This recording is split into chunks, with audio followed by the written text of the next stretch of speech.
તો હેલો દોસ્તો, જય શ્રી કૃષ્ણ. કેમ છો બધાય? મજામાં?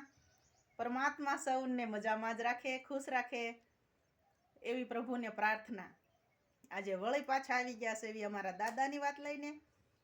તો અમારા જહા દાદા રહ્યા એ અમને કહેતા કે કંચન, હે બાપા, મારી કમાણીની અંદર મારા ત્રણેય દીકરાનો હરખો ભાગ લાગતો હોય તો મારી નબળી કમાણી હોય, મારા કર્મ એવા હોય તો એમાં દીકરાઓને ભાગ તો પડે જ તેને. એટલે જહાદદાનો કહેવાનો મતલબ ખાલી એટલો જ હતો કે કર્મ હારા કરજો, નકર તમે તો ભોગવશો પણ તમારી પ્રજાને ભોગવવું પડશે. જેમ તમારી મહેનતનો પૈસો તમે વાપરો છો ને તમારા સંતાનો પણ વાપરે છે, એમ તમારા કર્મ રહ્યા ને એ તમે ભોગવશો પણ તમારા બાળકોને ભોગવવા પડશે. એટલે કર્મ હંમેશા હારા કરજો. જે કાંઈ રળે કમાણી લાવો ને એ નીતિથી કમાજો.